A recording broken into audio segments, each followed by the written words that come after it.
मेरा नेताओं से मतभेद था तथा अब तक है। ये मेरे 28 फरवरी 1935 के सावरकर के नाम पत्र से भली भांति विदित होता है। आज भी मेरे वही विचार है। गांधी जी से मेरी शत्रुता नहीं थी। लोग कहते हैं कि पाकिस्तान योजना में उनका मन शुद्ध था। मैं ये बताना चाहता हूं कि मेरे मन में देश प्रेम के अतिरिक्त कुछ न था। मुझे इस कारण हाथ उठाना पड़ा कि पाकिस्तान बनने पर जो भयंकर घटनाएं हुई उनके उत्तरदायी केवल गांधी जी थे। मुझे ये पता था कि हत्या के बाद लोगों के विचार मेरे विषय में बदल जाएंगे। समाज में मेरा जितना आदर है वो नष्ट हो जाएगा। मैं जानता था कि समाचार पत्र बुरी तरह मेरी निंदा करेंगे, किंतु मैं नहीं जानता था कि अखबार इतने पतित हो जाएंगे कि सत्य का गला घोंट देंगे। समाचार पत्रों ने कभी निष्पक्षता से नहीं लिखा। यदि वे देश के हित का अधिक ध्यान रखते और एक मनुष्य की व्यक्तिगत इच्छाओं को कम ध्यान देते तो देश के नेता पाकिस्तान स्वीकार न करते। समाचार पत्रों की ये नीति थी कि लीडरों की गलतियों को प्रकट न होने दिया जाए। देश का विभाजन इससे सरल हो गया। ऐसे भ्रष्ट समाचार पत्रों के डर से मैंने अपने निश्चय की दृढ़ता को विचलित नहीं होने दिया। कुछ लोग कहते हैं कि यदि पाकिस्तान न बनता तो आजादी न मिलती। मैं इस विचार को ठीक नहीं मानता। लीडरों ने अपने पाप को छिपाने के लिए ये बहाना बनाया है। गांधीवादी कहते हैं कि उन्होंने अपनी शक्ति से स्वराज्य पाया। यदि उन्होंने अपनी शक्ति से स्वराज्य लिया है तो उन्होंने हारे हुए अंग्रेजों को पाकिस्तान की शर्त क्यों रखने दी और शक्ति से क्यों न रोका। मेरे विचार से महात्मा और उनके अनुयायियों की एक ही पॉलिसी रही, और वो ये कि पहले यवनों की मांग पर विरोध दर्शाना, फिर हिचक दिखाना और अंत में आत्मसमर्पण कर देना। इसी प्रकार पाकिस्तान की रूपरेखा स्वीकार कर ली गई। 15 अगस्त 1947 को छलपूर्वक पाकिस्तान स्वीकार कर लिया गया। पंजाब, बंगाल, सीमा प्रांत और सिंध के हिंदुओं का कोई विचार नहीं किया गया। देश के टुकड़े करके एक मजहबी धर्मनिष्ठित मुस्लिम राज्य बना दिया गया। मुसलमानों को अपने अराष्ट्रीय कार्यों का फल पाकिस्तान के रूप में मिल गया। गांधीवादी नेताओं ने उन लोगों को देशद्रोही सांप्रदायिक कहकर पुकारा जिन्होंने पाकिस्तान का विरोध किया था, और पाकिस्तान स्वयं स्वीकार करके जिना की सब बात मान ली। इस दुर्घटना से मेरे मन की शांति भंग हो गई। पाकिस्तान बनाने के बाद कांग्रेस सरकार पाकिस्तान के हिंदुओं की रक्षा करती तो मेरा क्रोध शांत हो जाता। मैं नहीं देख सकता था कि जनता को धोखा दिया जाए। करोड़ों हिंदुओं को मुसलमानों की दया पर छोड़कर गांधीवादी कहते रहे कि हिंदुओं को पाकिस्तान से नहीं आना चाहिए और वही रहना चाहिए। इस प्रकार हिंदू मुसलमानों के चंगुल में फंस गए और विकट विपत्तियों के शिकार हुए। जब मुझे इन घटनाओं की याद आती है तो मैं कांप उठता हूं। प्रतिदिन सहस्त्रों हिंदुओं का संहार होता था। 15,000 सिखों को गोलियों से भून दिया गया। हिंदू स्त्रियों को नग्न करके जुलूस निकाले गए। उनको पशुओं की भांति बेचा गया। लाखों हिंदुओं को धर्म बचाकर भागना पड़ा। 40 मील लंबा हिंदू निराश्रितों का जत्था हिंदुस्तान की ओर आ रहा था। हिंदुस्तान शासन इस भयानक कृत्य का कैसे भयानक निवारण करता था। उन निराश्रितों को वायुयान से रोटियां फेंकते।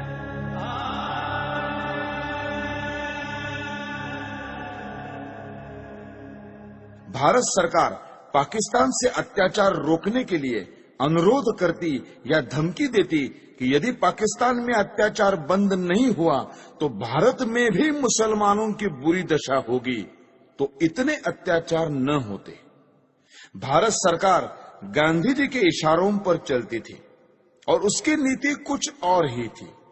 यदि पाकिस्तान के हिंदुओं की रक्षा के लिए समाचार पत्र कुछ लिख देते थे तो ये अर्थ लिया जाता था कि वे हिंदू मुसलमान में मतभेद फैलाने का प्रयत्न कर रहे हैं। ऐसे कार्यों को अपराध माना जाने लगा और प्रेस इमरजेंसी एक्ट की धाराएं लागू करके एक के बाद एक दूसरी जमानत मांगी जाने लगी। मुझे भी अनेक नोटिस मिले और 16,000 रुपए की सुरक्षित निधि तक मांगी गई। श्री मोरारजी देसाई के न्यायालय बयान के अनुसार ऐसी 900 घटनाएं हुई। इतना ही नहीं, जब प्रेस प्रतिनिधि मंडल मोरारजी से मिलने गया तो उन्होंने उनकी एक न सुनी। इस प्रकार मुझे आशा न रही कि गांधीवादी कांग्रेस सरकार पर शांतिमय ढंग से दबाव डाला जा सकता है।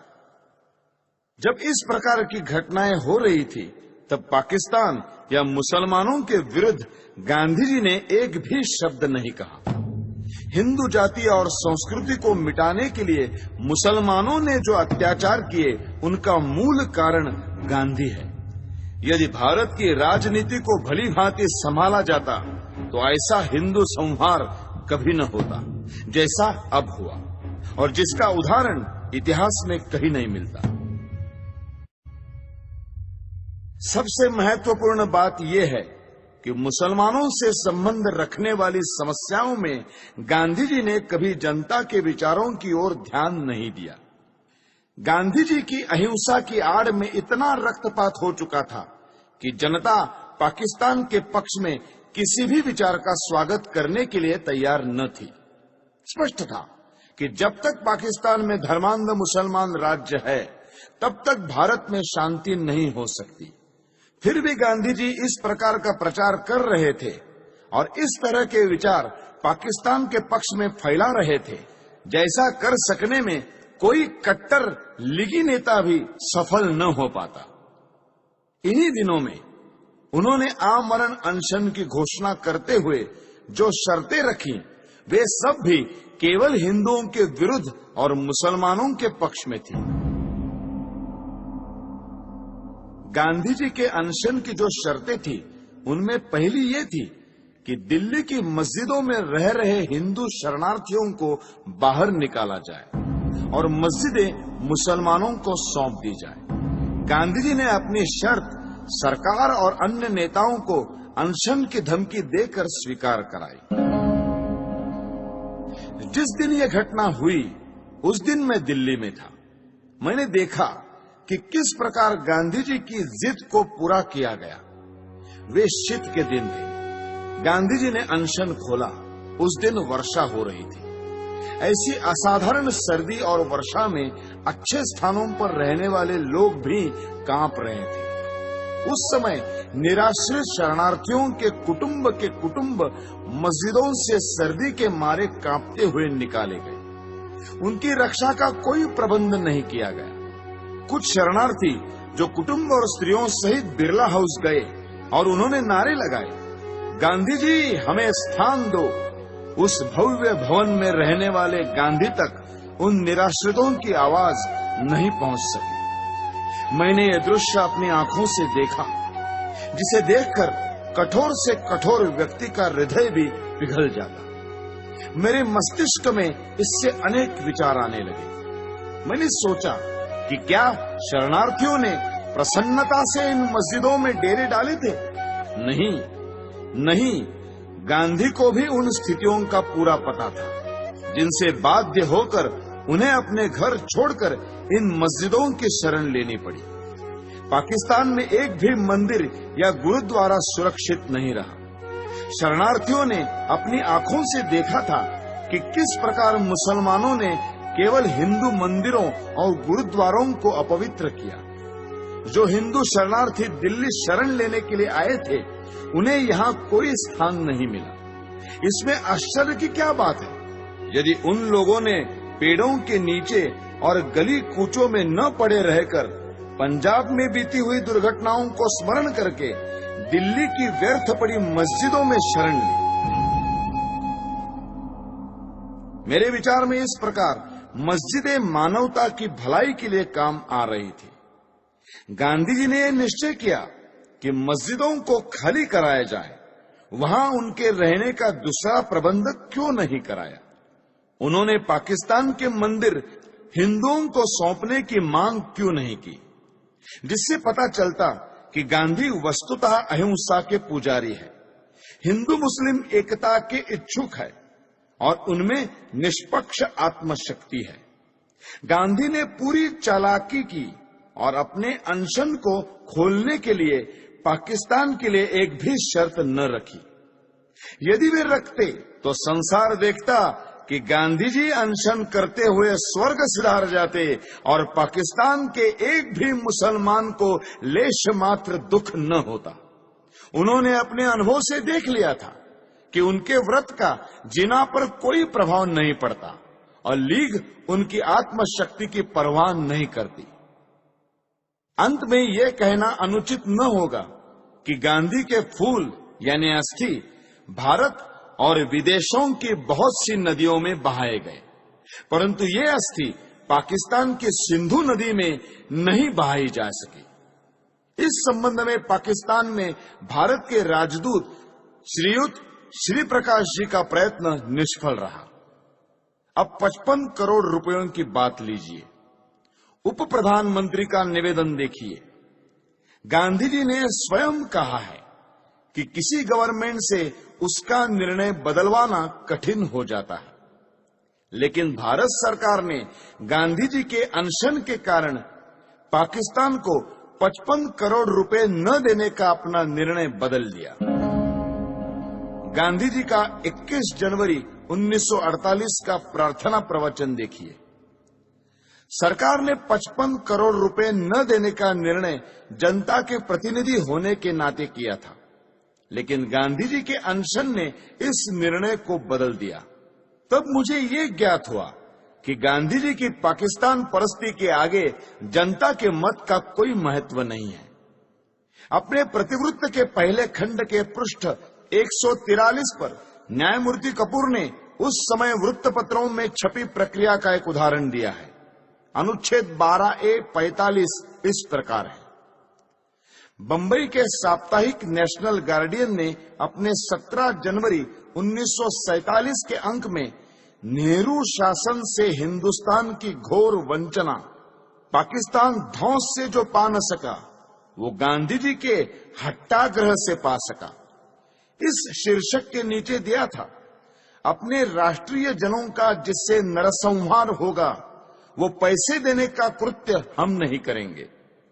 ऐसी गर्जना चल रही थी और सरदार वल्लभ भाई के धौंस को और दबाव में भीख नहीं डालेंगे, ऐसे वीरत्व के शब्द सुनने में आते थे। इतने में ही गांधी ने अनशन करके पाकिस्तान को करोड़ों रुपए देने को नेहरू शासन को बाध्य किया। 55 करोड़ प्रदान की स्वीकृति से लोग कैसे प्रक्षुब्ध थे, इसका ये उदाहरण है। मुसलमानों ने स्वतंत्रता आंदोलन का विरोध किया, इसीलिए पाकिस्तान बना। जिन्होंने पाकिस्तान का पक्ष लिया उनको 5वें स्तंभी कहा गया है, उनकी निंदा की गई है। परंतु मेरी दृष्टि में गांधी जी ने पाकिस्तान का पक्ष सबसे अधिक लिया और कोई शक्ति उनको रोक नहीं सकी। इस स्थिति में हिंदुओं को मुसलमानों के अत्याचारों से बचाने का एक ही उपाय था कि गांधी का अंत कर दिया जाए। गांधी जी राष्ट्रपिता के नाम से पुकारे जाते हैं, जो अत्यंत सम्मान का पद है, पर वे पिता का कर्तव्य पालन करने में असफल रहे। उन्होंने तो बड़ी निर्दयता से राष्ट्र के 2 टुकड़े कर दिए। यदि वे सच्ची आत्मा से पाकिस्तान का विरोध करते तो लीग कभी भी इतनी सुदृढ़ता से ये मांग न रख पाती और अंग्रेज पूर्ण प्रयत्न करके भी इसे न बना पाते। देश की जनता पाकिस्तान बनाने की घोर विरोधी थी, पर गांधी जी ने जनता को धोखा दिया और मुसलमानों के पाकिस्तान का पिता सिद्ध किया है। इसलिए मैंने भारत माता का एक पुत्र होने के नाते अपना कर्तव्य समझा कि ऐसे व्यक्ति का अंत कर दिया जाए, जिसको कहा तो जा रहा है राष्ट्रपिता, किंतु जिसने मातृभूमि का विभाजन करने में सर्वाधिक हाथ बटाया है। हैदराबाद की समस्या का भी यही इतिहास है।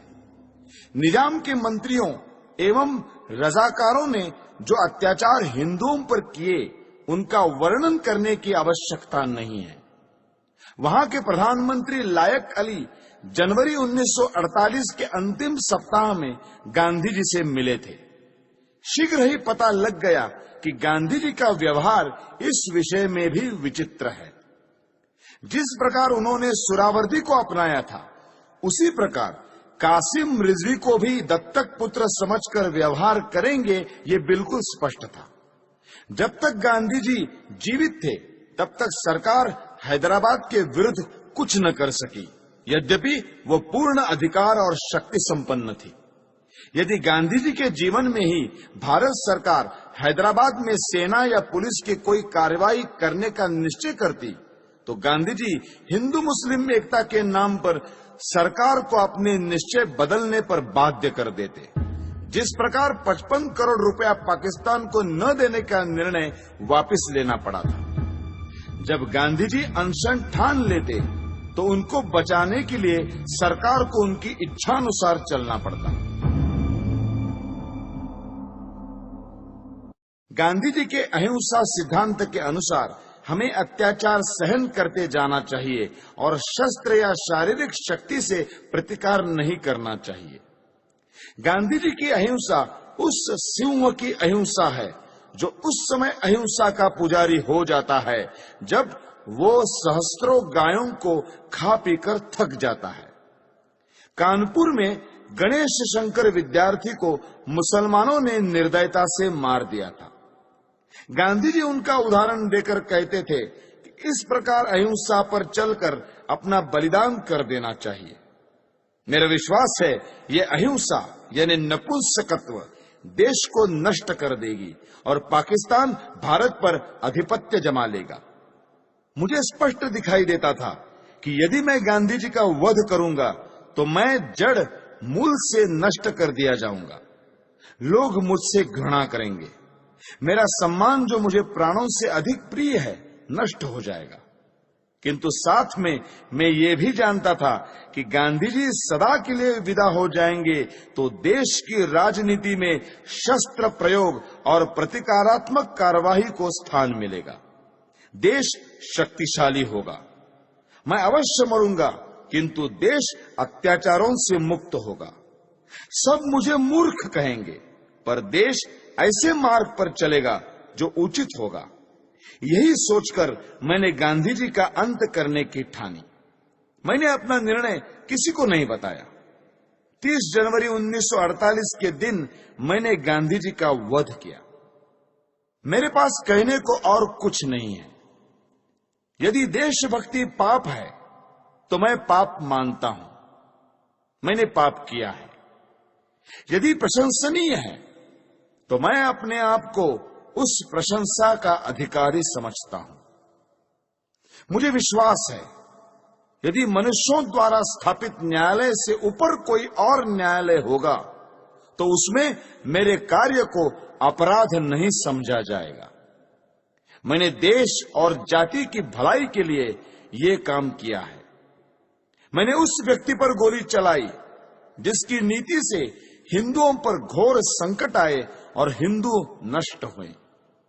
वास्तव में मेरे जीवन का उसी समय अंत हो गया था जब गांधी जी पर गोली चलाई थी।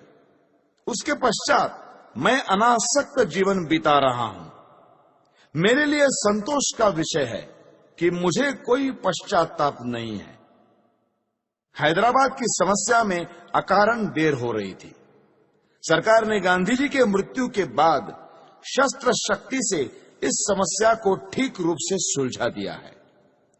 भारत की आधुनिक राजनीति और सरकार अभी तक तो ठीक प्रकार से चलती हुई जान पड़ रही है।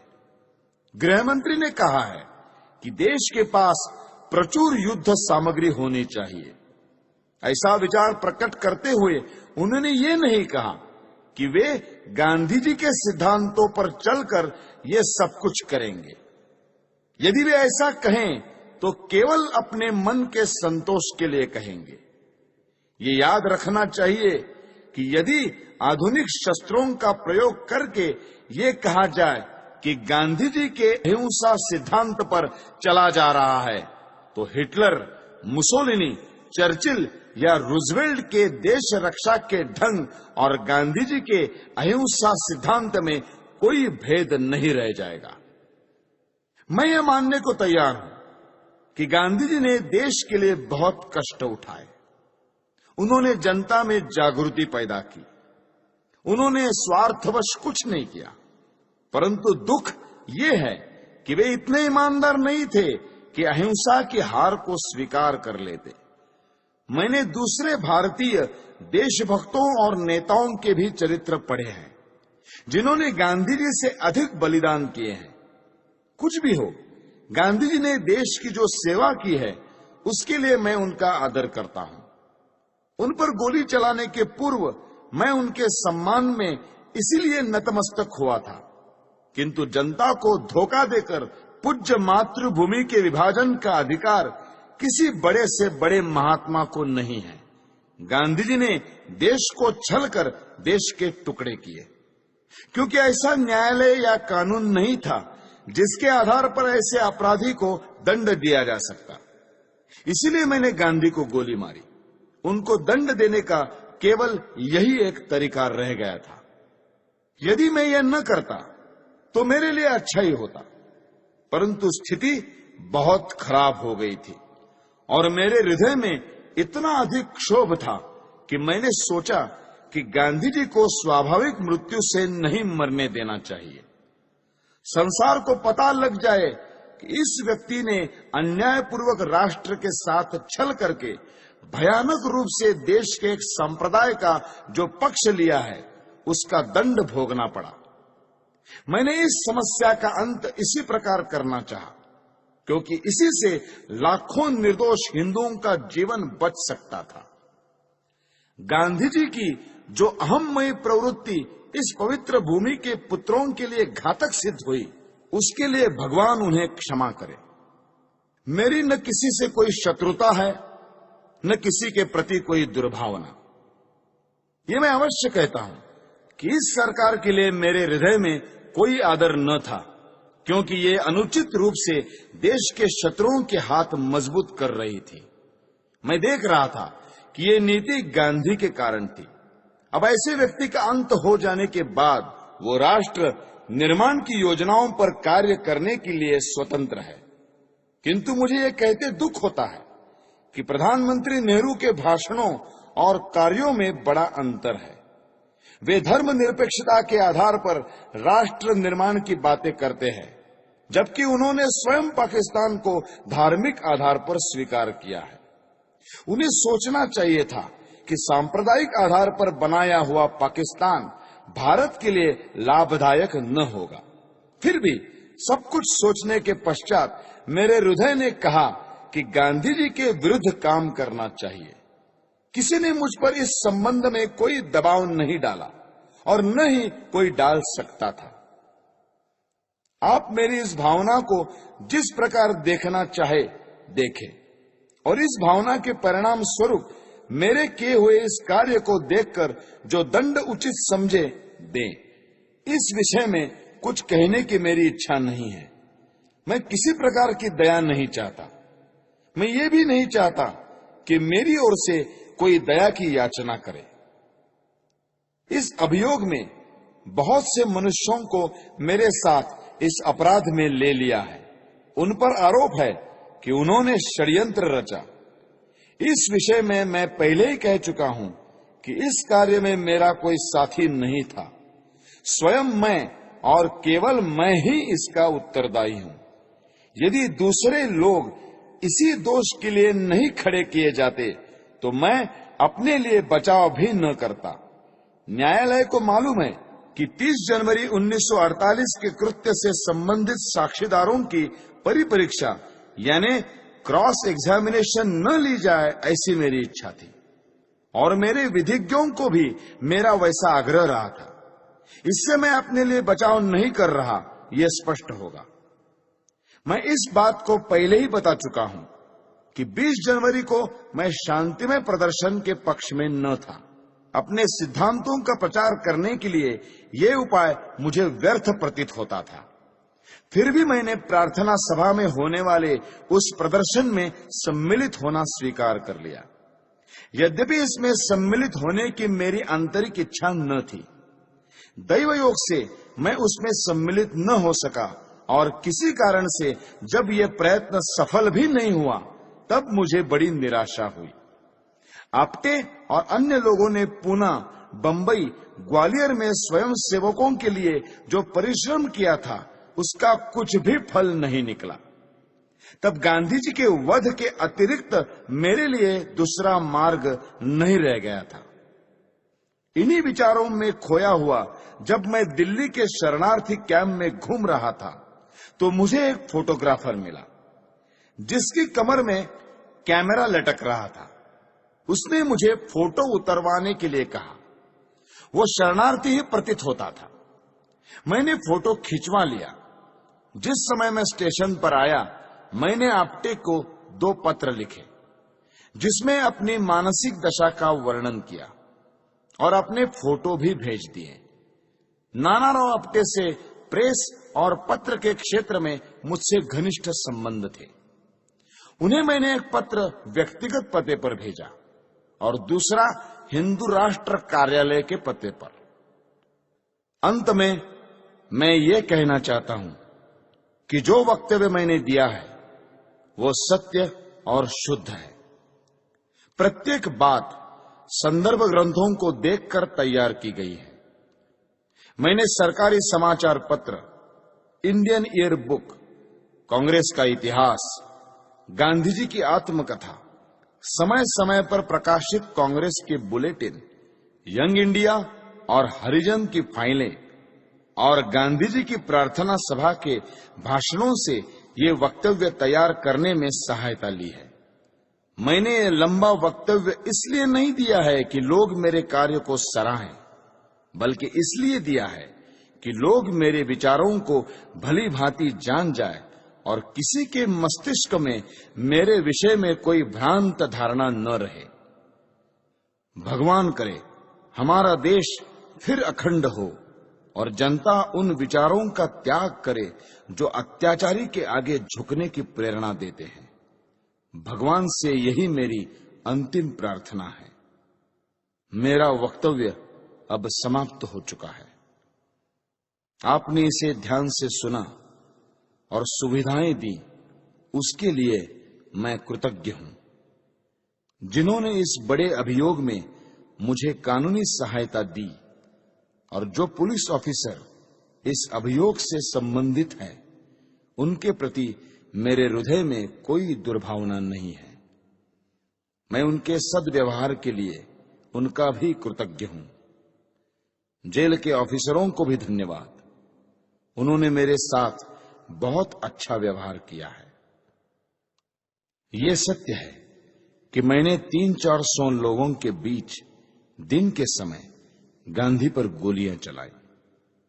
मैंने भागने का कोई प्रयत्न नहीं किया। वास्तव में भागने का विचार मेरे मस्तिष्क में आया ही नहीं। मैंने अपने ऊपर गोली चलाने का प्रयत्न भी नहीं किया। आत्मघात करने का मेरा कभी विचार न था, क्योंकि मैं अपने विचारों को खुले न्यायालय में प्रकट करना चाहता था। आलोचनाओं के बावजूद भी मैंने जो कृत्य किया उसके नैतिक पक्ष पर मेरी आत्मा कभी विचलित नहीं हुई। मुझे किंचित भी संदेह नहीं कि भविष्य में सच्चाई और ईमानदारी से इतिहास के इस अध्याय को इतिहासकार लिखेंगे तो वे मेरे कार्यों और उसके परिणाम का सही मूल्यांकन करेंगे।